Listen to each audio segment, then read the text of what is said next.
Good morning from Washington, D.C., and good evening to those of you tuning in from Europe, the Middle East, and around the world. My name is Dr. Ivan Sashashian. I'm the director of the graduate programs in negotiations and conflict management, as well as global affairs and human security in the College of Public Affairs here at the University of Baltimore. The nature of these programs is important. The nature of the programs that I direct is important because we know that the Iranian regime is negotiating in bad faith over a rogue nuclear program, and the Iranian regime presides over a people that feel very little in terms of human security.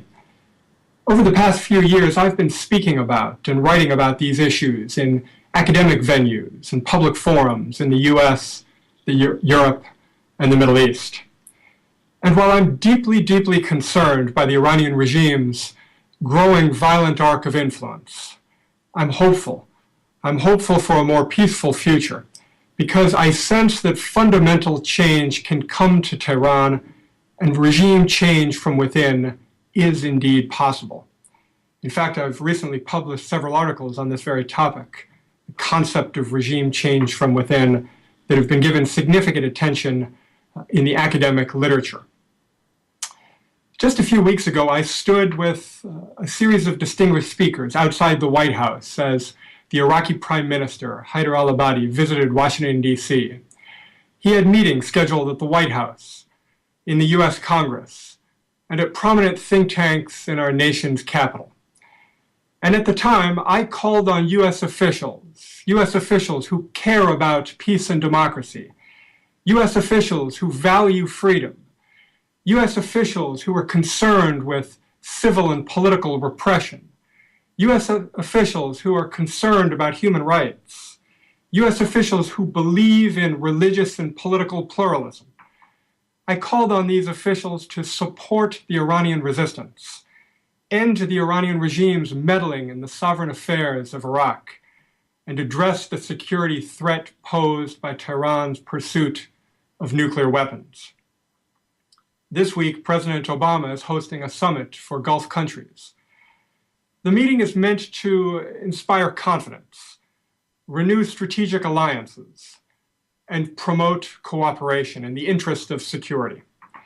But it's regrettably doing very little to achieve any of these tasks. In fact, just this week, President Obama called Iran a state sponsor of terrorism in his first interview with an Arab newspaper. He went on to say, quote, "The countries in the region are right to be deeply concerned about Iran's activities, especially its support for violent proxies inside the borders of other nations." He went on to say Iran clearly engages in dangerous and destabilizing behavior in different countries across the region. Iran is a state sponsor of terrorism. It helps prop up the Assad regime in Syria. It supports Hezbollah in Lebanon and Hamas in the Gaza Strip, and it aids the Houthi rebels in Yemen. Now keep in mind that President Obama issued these comments just months after removing Iran from the U.S. Department of State's terror list. And he did so in the midst of discussions on the status of the nuclear framework reached with Iran, and in discussions about this framework with key regional allies. So listen, I applaud Mr. Obama for finally calling out the Iranian regime and finally naming what it is, the principal security threat of our time. But isn't it naive? Isn't it perhaps even foolish to enter into negotiations with a partner like this? The urgent task before U.S. officials couldn't be any more clear. Confronting Tehran's mischief-making and interference in regional affairs is imperative. Tehran's systematic, deceptive, and unrelenting pursuit of nuclear weapons has heightened regional tensions and increased the prospect of an arms race in the broader Middle East. Tehran's failure to protect minority voices has led to human rights abuses. And Tehran's retaliation against anyone that fails to subscribe to their export of terrorism, instability, and religious fundamentalism has become an ideological commitment that fuels anger and resentment. As a scholar of Middle East policy, I can say without hesitation, the greatest threat to peace and security in the Middle East is the Iranian regime. US officials and leaders around the world should insist now, at this critical and very decisive moment, that the Obama White House start asking difficult questions and confronting difficult questions. Leaders around the world should ask that Mr. Obama pressure the Iraqi Prime Minister and make him account for how he intends to preserve the safety and security of the Iranian freedom fighters in his country. Leaders around the world should ask Mr. Obama how he himself plans to cut off the Iranian regime's meddling in the broader Middle East, and what he thinks will happen if the Iranian regime actually gets the nuclear weapon. Leaders around the world should ask Mr. Obama why he ignores and has ignored key allies and relationships while negotiating with the Iranian regime. They should ask whether the instability in the Middle East is a function, perhaps, of the frustration brought about by Iranian interference in regional affairs. And finally, leaders around the world should insist that the primary Iranian opposition to clerical rule be protected, and that all Iranian refugees in Iraq and elsewhere be treated humanely and in accordance with international law. Violence directed at the Iranian opposition by proxies acting at the behest of Tehran must not be allowed to go unchecked.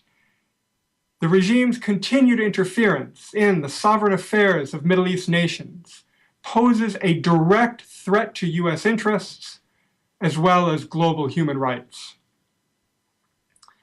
Now, there were some that were hopeful when Iraqi Prime Minister Haider al-Abadi took office, that he would break with his predecessor, Nouri al-Maliki. But the unfortunate reality is that the new Iraqi Prime Minister represents cosmetic change and not an actual break with Tehran. US officials are right to ask whether Iraqi affairs are actually governed from Tehran. US officials are right to be concerned that Iranian mullahs will scuttle any hope of actual democracy flourishing in Iraq. US officials are right to put pressure on the Iraqi Prime Minister to prove that he is in fact his own man and not a puppet of the Iranian regime. And finally, US officials are right to be outraged by the illegal extrajudicial detention of any Iranian refugee who has been afforded international protections. The detention is a violation of international human rights law. It's a violation of human decency, and it must be addressed by US officials and legislators around the world. Now, if the Obama White House and the US Congress wants to send a message to Tehran, they won't just issue this message in a newspaper or in a brief interview. They'll make it absolutely clear that the protection of Iranian dissidents detained at the prison-like facility in Iraq called Camp Liberty is a priority of the US government, and their prompt and safe resettlement is a national security objective.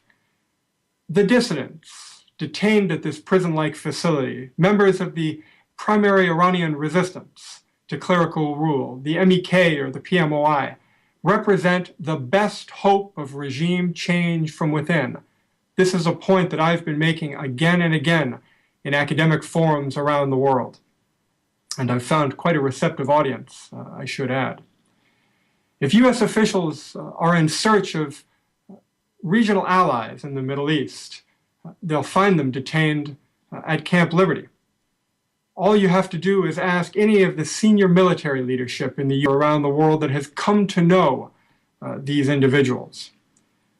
The opposition group's sustained commitment to building a nuclear-free, democratic, gender-equal, secular state that is at peace with her neighbors has led to their repeated mistreatment by proxies acting at the behest of Tehran.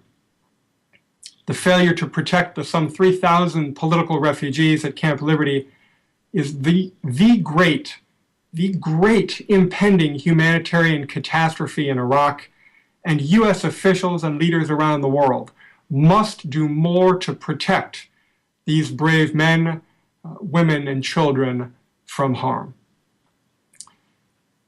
The Obama White House, at this decisive moment, with bipartisan backing from the U.S. Congress, and I've been in the U.S. Congress recently meeting with officials from both sides of the aisle, the Obama White House, with this broad bipartisan backing, can lean in on Iran by giving the Ayatollahs a new problem to keep them busy. U.S. legislators should embrace a policy of regime change from within via Iran's organized opposition. And so today I'm asking that senior White House officials, leaders in the U.S. Congress, strategists all around Washington, and concerned legislators and leaders around the world speak with one voice when they turn up the heat on the Iranian regime. I'm asking that U.S. officials support freedom and democracy and act to protect the Iranian opposition. I'm asking that U.S. officials pressure the Iraqi Prime Minister to end Iranian interference in Iraqi affairs. And I'm finally asking that these officials insist that members of the Iranian opposition, the resistance, are treated humanely and in accordance with international law. As the world stands at this nuclear precipice, now is the time to put in motion the forces that can create meaningful change in Tehran. We must recognize that the Ayatollah's tyranny is not a permanent fixture of the Middle East landscape. U.S. officials must protect the Iranian opposition, and U.S. officials must recognize that the current course of cosmetic diplomacy with dishonest partners is a recipe for disaster, not peace. The current path of capitulation is a debacle that will only lead to false promises and an unstable future. I've been saying again and again, appeasement and concessions will not foster a climate of peace. They will only embolden the Iranian regime and ultimately create a more hostile and dangerous climate. I'm hopeful that together we can overcome these challenges if we enlist U.S. officials and concerned individuals around the world in building a more just and peaceful future. I'm hopeful that we can stand with the Iranian resistance on the right side of history. And I hope you'll join me in these efforts by speaking out about these important issues and doing what we're here to do today, which is to convene a discussion about how we can best support freedom and democracy. And I very much look forward to your questions and your comments. Thank you again for inviting me here today, and I look forward to our discussion. Thank you, Dr. Shihan, for attending our online question and answer. We have received a number of questions that I would read it to you. First of all, the first question that we have received is, what do you think of GCC leaders snubbing the summit in Camp David? Why they are doing that? Well, I think this is a very interesting signal that they're sending the Obama White House, that they are so deeply troubled by Mr. Obama's decision to deal directly with the Iranian regime and set aside all of their concerns, that they would turn down an invitation to come to Washington and to meet with the president, the U.S. president, and other GCC leaders. And so I think they're sending him a very clear message that they are deeply concerned, that they themselves feel neglected, that they themselves are deeply concerned about the Iranian regime's growing influence in the region and their violence in the broader Middle East. And I think the White House would be wise to listen to these concerns. We have received another question is, what would be the real solution to stop mullahs reaching a nuclear bomb? This is a great question. One of the things that I've been suggesting in academic venues and public forums around the country and around the world is that this false dichotomy between military confrontation on one hand and prolonged, unending diplomacy on the other is in fact a false dichotomy. These are not the only options. The concept of regime change from within, in fact, constitutes a third path. By supporting the Iranian resistance and by working with the organized political opposition in Iran, we can actually support the aspirations of the Iranian people and create change in Tehran. And this is the path that we ultimately need to pursue. But this requires that we convince U.S. officials that the Iranian regime, as I said earlier, is not a permanent fixture of the Middle East landscape, that change can come to Tehran, that freedom and democracy is possible. And it requires that we focus as much attention on the Iranian people and their concerns, their aspirations, as we do on the clerical leaders who abuse human rights and abuse their own people. Thank you. The next question is, we know that the Iranian regime has, as early as 2 days ago, rejected IAEA's chief's remarks about allowing the inspections of nuclear sites. So given that, is the Iranian regime really ready for having a nuclear agreement? I think this is a great question, and I hope U.S. officials are asking this question, and I hope legislators, leaders around the world are asking U.S. officials this very question.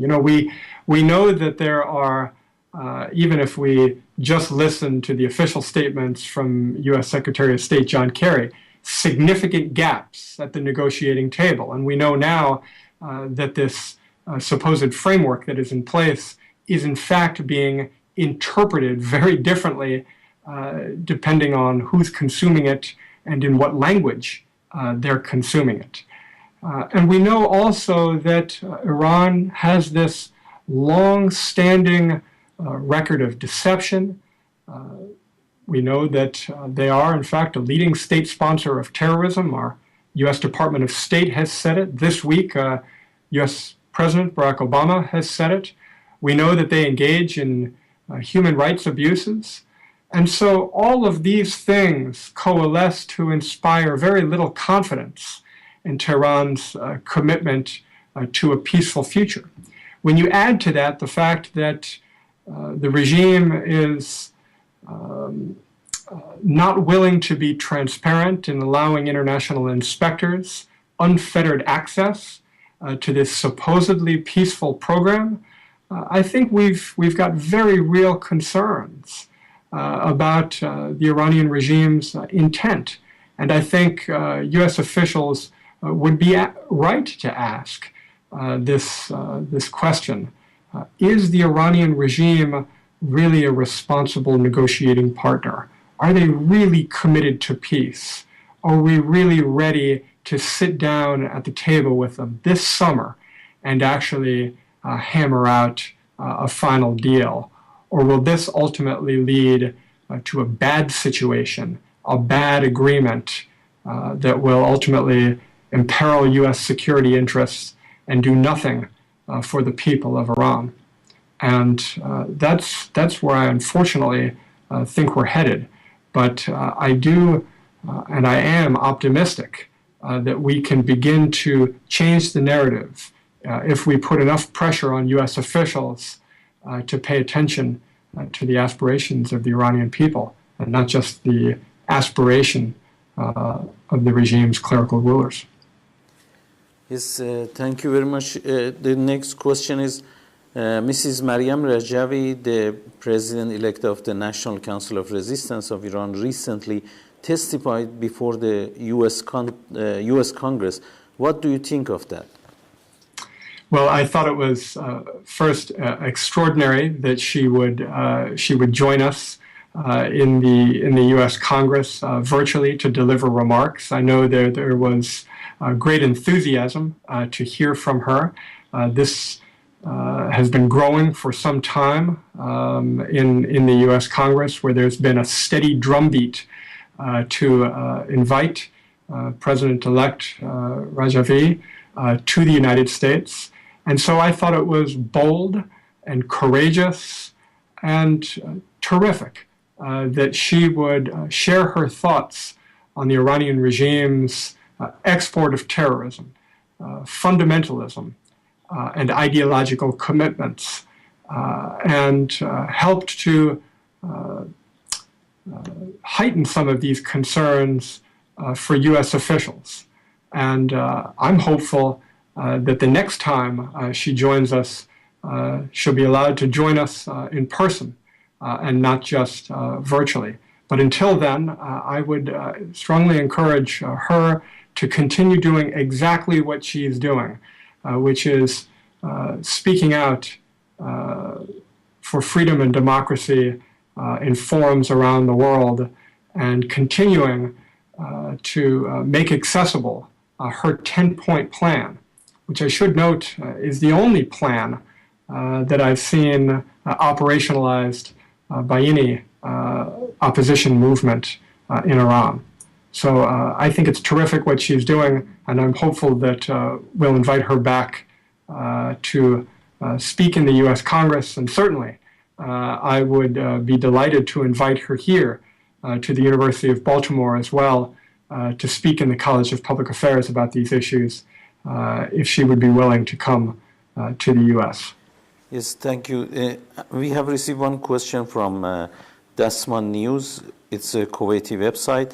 The question is, in your view, the nuclear talks would limit the Iranian regime meddling in the region? No, I don't think discussions are enough to limit the Iranian regime's meddling in the region. I think discussions are sometimes useful for hashing out small issues, but they're not useful at curtailing a regime that is abusing its own people and engaging in violence in the broader Middle East. There are no discussions. There is no diplomacy that will convince the Iranian regime to give up these ideological commitments or curtail its export of terror or fundamentalism, because these are integral parts, integral components of the Iranian regime. And so I think that we need to instead support the Iranian resistance, because, as I've said again and again, the Iranian regime fears internal dissent more than it feels any type of external threat. The greatest threat to the Iranian regime comes from within. And so we need to heighten those anxieties, increase the pressure from within. That's the best hope for ensuring that the Iranian regime ceases its meddling in the broader Middle East. This is what I mean when I say we need to lean in on the Iranian regime. We need to give them a new problem to keep them busy. I think the Iranian opposition is just the problem to keep them busy. And I think keeping them busy is what will limit their meddling in the broader Middle East. Thank you. The next question is from Sula Press, is asking, given the goals that both sides have in the negotiation, how can there be any guarantee to reach a final agreement? Well, I don't think we have any assurances that there will be a final agreement. I mean, I think based on what's happened over the past year, I think one option may be that U.S. officials decide at the last hour that these negotiations have not been productive, that the Iranian regime is in fact an irresponsible negotiating partner, and that we don't have in place the mechanisms to ensure a more just or peaceful future. And I think if the U.S. comes to this conclusion, even at the last hour, they may begin to dial back and put off any agreement for the future. The problem with that is that allowing the Iranian regime more time to engage in a new round of discussions is in some ways exactly what they want. The more time we give the regime, the more time they have to engage in nuclear mischief in the shadows. And so I think that what we really ought to do, if we come to the conclusion that the Iranian regime is an irresponsible negotiating partner, is to call off the negotiations altogether and support with one voice real substantive change in Tehran via the organized opposition.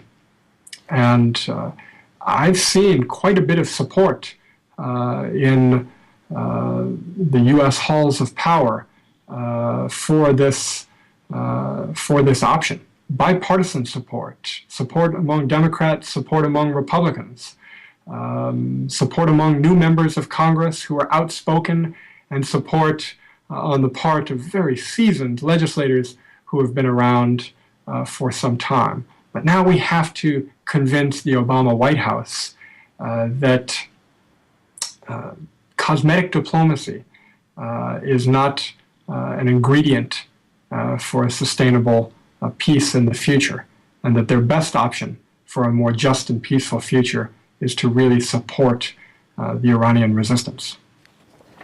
Another question from As-Siyaseh is, how can it be guaranteed that a final agreement would be beneficial to governments? Well, I think that any agreement has to have in place transparency. Any agreement has to ensure that there are mechanisms that will allow international inspectors unfettered access at any time to the regime's nuclear program. And these measures have to be put in place for an extended period of time. And they cannot be curtailed in any way by the Iranian regime, who's actually become very sophisticated at cheating and retreating and playing games with the international community in this regard. And so I think short of those types of mechanisms and those types of measures, no country around the world should have any confidence that an agreement is in fact a good one. And they should keep asking challenging questions to their own leadership, because when their own leadership feels this sense of concern among their constituents, then they'll begin to realize that they may in fact have a bad agreement in place. The Iraqi news website Hawar Motammadden asks, would you capitalize on so-called the reformist faction to reach a final agreement with the 5+1 country? This is a great question. You know, there were many who believed that Rouhani, when he took power, was just the type of reform that was necessary to ensure a more peaceful future. But what we've come to know now is that this was a cosmetic break with the past, but it wasn't a substantive break with the past. You know, the reformists inside Iran represent regime modification more than they represent a real break with the regime. The only individuals that are capable of breaking with the regime are the Iranian opposition in exile, the Iranian opposition in Paris, the Iranian opposition detained at Camp Liberty in Iraq. These are the voices of real change. These are the voices of real reform and not just regime modification. And I think this is something that I really want to hammer home. Regime modification and regime change are very different things. And we need to support regime change. Yes, thank you. There is another question from Falah Al-Janabi from the Iraqi website, Hawar Mutamadden. The question is, would a final agreement guarantee peace and security for the region? Well, I think this is what the regime hopes for. I think the regime is hoping that it can hammer out some type of agreement with the U.S. and the P5+1 that will allow it to consolidate its influence and consolidate its power. And a case can be made that the U.S., by making such an agreement, is in fact reinforcing the regime and not supporting the aspirations of the Iranian people. At the same time, I really believe that the discontent that we see on the Iranian street, the massive protests that we see on the Iranian street, these are incredible vehicles for change, and these are deeply feared by those in power in Tehran. And so I think what we really ought to do is we ought to try to work with those forces, try to support that type of uprising, that type of change, because I think that will inspire great fear on the part of the regime, and I think they are deeply concerned about peace and stability in the future, because even an agreement will do nothing to settle the aspirations of the Iranian people and their call for freedom and democracy. And we ought to continue to support those calls for freedom and democracy from within. Thank you. Then the question that we have received from Sula Press is, how do you assess the Iranian regime's positions in the nuclear talks? Well, I think they've been very strong in their negotiating posture. Almost all of what they've asked for, they've received. And this doesn't speak well at all to the U.S. negotiating posture. If I was advising Iran's clerical rulers, which I'm most definitely not, but if I was advising them at the negotiating table, I'd tell them to continue doing exactly what they're doing, because they've been very successful in enacting concessions from the U.S. and the P5+1. And in some ways, the U.S. and the P5+1 ought to be deeply concerned by that. I think if U.S. negotiators stiffen up and realize that, as I said, the Iranian regime is not a fixture of the Middle East landscape. The Iranian regime does fear internal dissent. There is a very viable, organized political opposition in Iran that has the social and cultural currency that can be a moderating influence, I think this will allow them to begin to push back at the negotiating table and not give up so much. So if I was grading the negotiators, and I grade my students all the time, I would give the regime's negotiators quite a high grade, and I would give U.S. negotiators, at least to date, a low grade. And I think we ought to turn that the other way around. Thank you. The Palestinian website, Donia Al-Watan, asks, a final agreement, would it guarantee inspection of IRGC-affiliated centers in Iran? This is a very good question, and I think it ought to. And so this is a newspaper asking this question. If it is, I think that they ought to continue to ask that question to individuals at the negotiating table, because any type of agreement ought to be totally transparent. Any type of agreement, if it's going to lead to a more peaceful and stable future, ought to allow unfettered access to the full nuclear program, and they ought to not be limited in any way.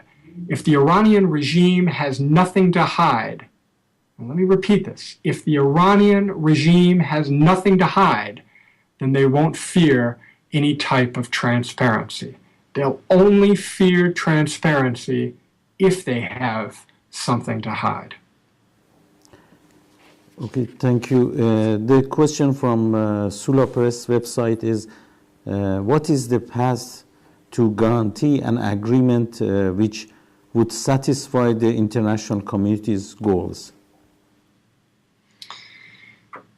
Well, I mean, as I've said, I think we really ought to have an agreement that is open and transparent, in which there is broad input that accounts for the world's concerns, and we ought to have all of the mechanisms in place for unfettered access for the foreseeable future to Iran's nuclear program.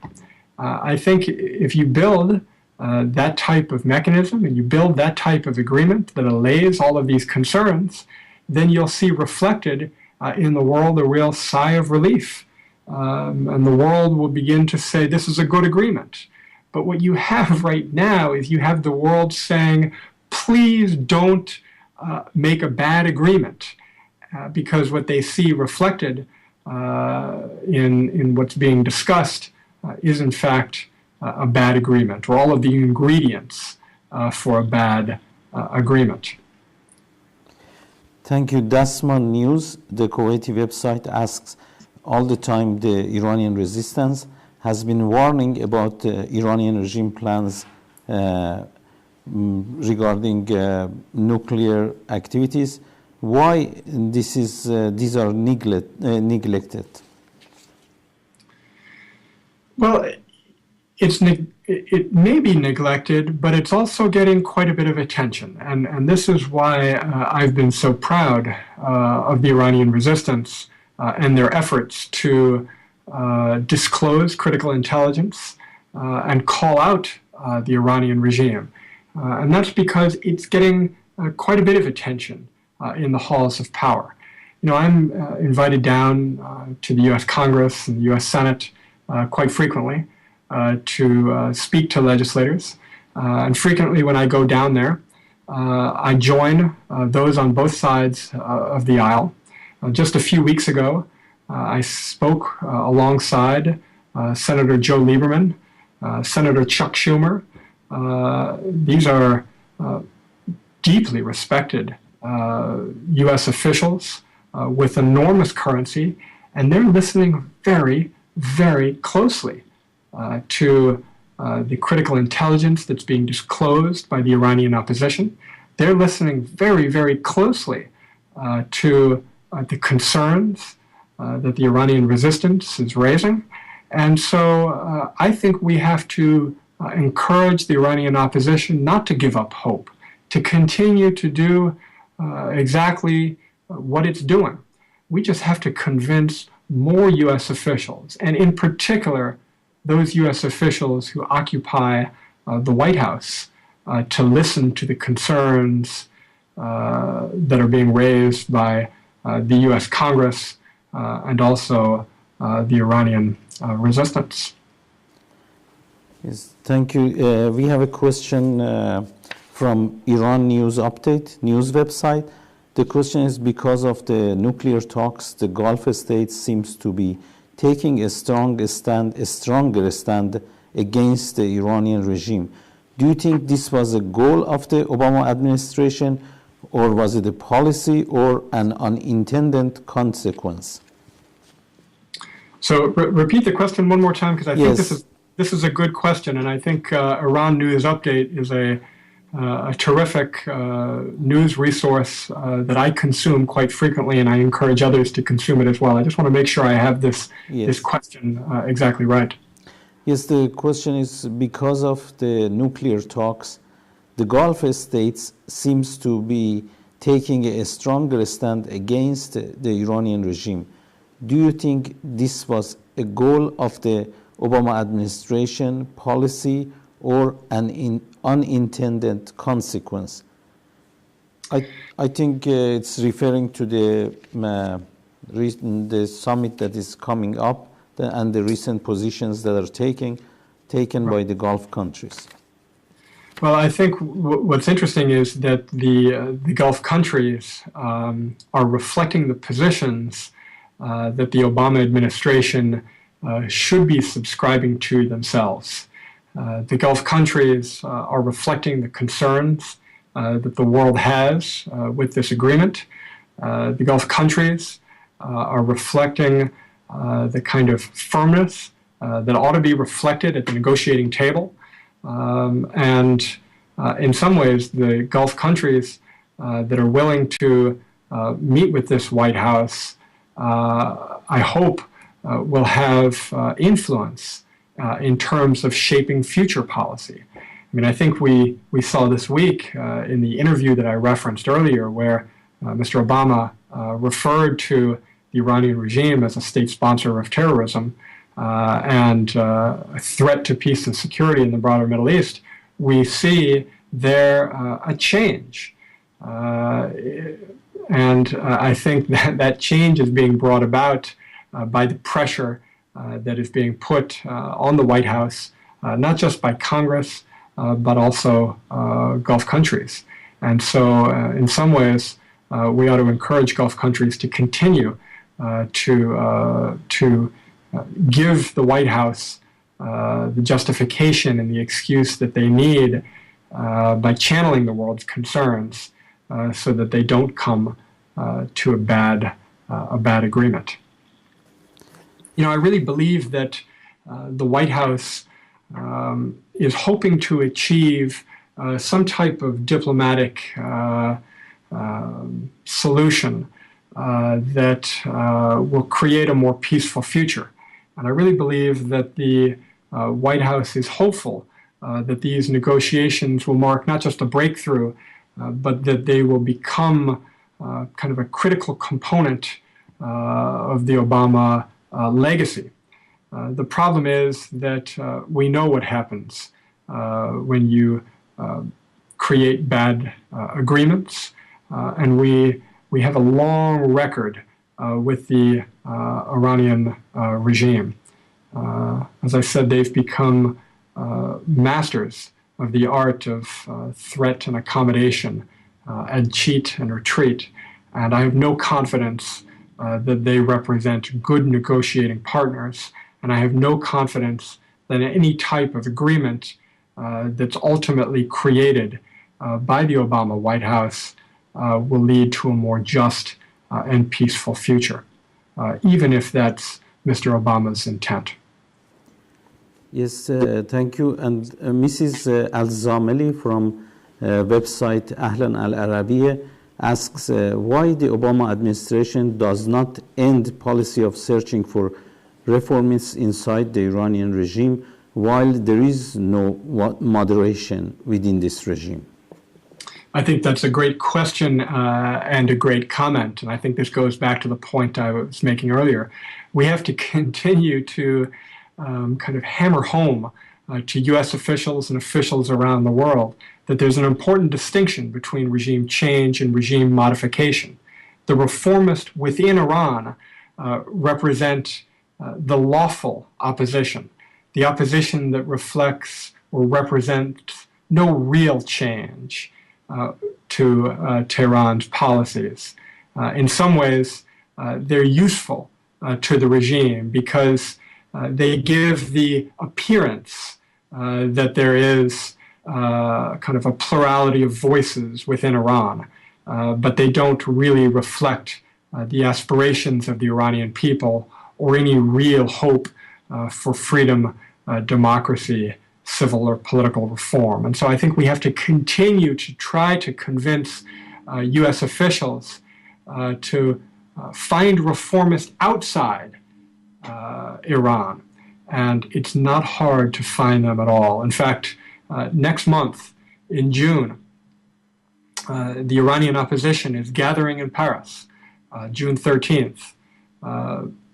Each year, about 100,000 individuals gather just outside Paris with leaders from countries around the world to call for freedom and democracy. It's one of the largest gatherings for freedom and democracy in the world, and probably one of the only ones that's held every single year and consistently gets bigger and bigger.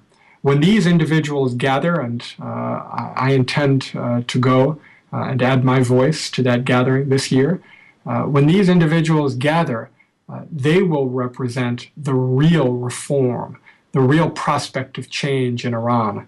And if U.S. officials are looking for reformists, they can come join me and others in Paris because they'll be gathered there. Yes, thank you. The question, another question from Mrs. Zamali is an agreement with the Iranian regime by the Obama administration would push to the sideline Arabic countries. What is your view on that? Repeat the question one more time. Yes, the question is if there is an agreement between the Obama administration and the Iranian regime, this agreement would push the Arabic countries to sideline. What is your view on this? But that is deeply troubling because I'm of the mind that you ought to pay as much attention to your friends as you pay to your foes. And the U.S. has a number of key partnerships and strategic allies in the region, in these Gulf countries. And we've had good relationships with these countries for a long period of time. We've come to rely on one another. And to the extent that they are concerned with an agreement that is being reached, we ought to listen to our friends and not just be trying to strike an agreement with a partner with whom we should have very little confidence. And so what I intend to do is to continue to encourage the Obama White House to listen to the concerns reflected by partners in the region and the Gulf countries. And I think others ought to as well. We have received a number of questions from Okaz newspaper from Saudi Arabia. Mr. Abdullah Qazawi asks, if Iranian regime drops out of the Lausanne agreement that was reached, what options are available for the international community? This is a very good question and one that I've been giving attention in the academic literature. When I began several years ago talking about the prospect of regime change from within, it was a concept that didn't have much conceptual clarity. It was more of an aspiration than a real path forward. The fact of the matter is, today, we do, as a result of a number of academics, including myself and Professor Raymond Tanter and others, we do have a much better sense of what regime change from within actually is. In fact, I answered the question, what is regime change from within, in an academic journal, the Digest of Middle East Studies, just a few months ago. And then I just published a follow-on peer-reviewed article by Syracuse University, in which I build support for regime change from within as an alternative to tactical strikes or unending diplomacy. So all of this is to say that there's no excuse now for the world community not to pursue or entertain regime change from within. It is a path forward. I'd be more than happy to make accessible those papers. In fact, they are accessible. They appear on my website, www.professorsheehan.com. And I hope others will begin to consume that scholarship and see that as an alternative to a bad agreement or the prospect of external regime change or tactical strikes. Yes, the second question from Oca's newspaper is, are the regional issues or files such as Syria and Yemen in the framework of nuclear agreement? Well, I think this is a very important question, because what we see right now at the negotiating table is an unfortunate decision by U.S. officials to focus on the nuclear issue and not focus on the myriad other issues that are also a factor in the broader Middle East. We know that the Iranian regime has worked actively to spread its violent arc of influence from Iraq into Syria and into Yemen. In fact, we've even seen changes in Yemen over the last few weeks. And these are issues that should be introduced at the negotiating table, because they speak to the regime's credibility. They speak to the regime's ability to be a responsible negotiating partner. A responsible negotiating or responsible global power is not one that meddles in the sovereign affairs of regional countries. A responsible global power is not one that supports dictators in countries like Syria that gas their own people or attack their own people. And so we ought to be introducing at the negotiating table the meddling that the Iranian regime has been engaging in the broader Middle East, and using that as well to make a decision about whether or not the Iranian regime is in fact ready to be a global partner and ready to join the civilized international community. The third question from Saudi Arabian newspaper, Okaz, is, how do you see the future of Persian Gulf countries in case of a nuclear agreement? In the case of a nuclear agreement, well, I think that they will have, a continued role to play if there is an agreement in ensuring Iranian compliance. They'll have a continued role to play in terms of serving as a check on the Iranian regime's influence in the region. And they'll have a continued role to play in terms of supporting the aspirations of the Iranian people and supporting the organized Iranian opposition. And so in some ways, they'll have a more important role to play than ever if a bad agreement is ultimately if a bad agreement ultimately comes to pass. Okay, thank you. We have received two questions from Iraqi newspaper, International Az-Zaman. Mr. Mustafa Amare asks, what are the loopholes in an agreement between the 5+ countries and the Iranian regime that the regime in Tehran can use to continue its nuclear weapon program? Well, I think one of the big concerns that I have right now is that the framework that was put in place was almost immediate, recognized as being interpreted differently depending on the language that it was being consumed in.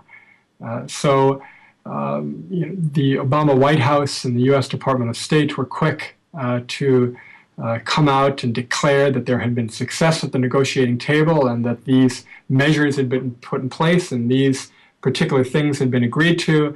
But then very quickly, leaders within the Iranian regime came out and said, we didn't agree to any of those things.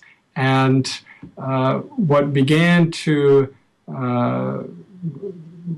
was realized was that the agreement that was put in place, that was translated into multiple languages, actually reflected no agreement at all. And so I think that this is an important consideration moving forward.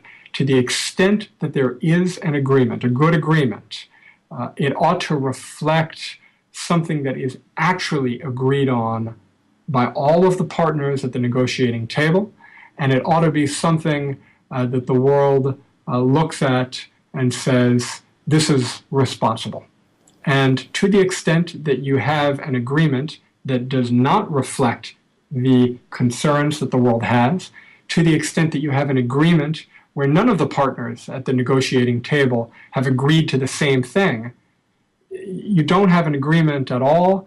The best case scenario is that you have a very bad agreement in place.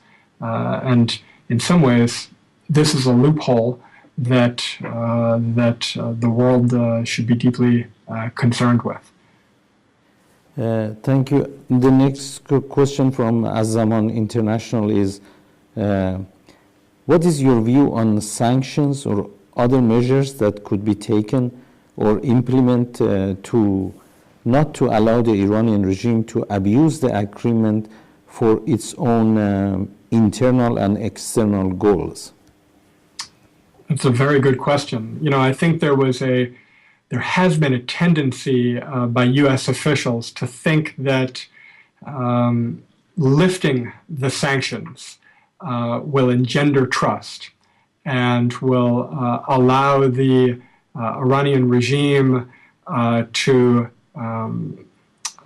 negotiate more freely without the type of discontent that we've seen on the Iranian street. The problem is that when you lift sanctions, you provide no incentive to the Iranian regime to comply or to be responsible at the negotiating table. And so I think U.S. officials ought to put in place more robust sanctions, and certainly sanctions that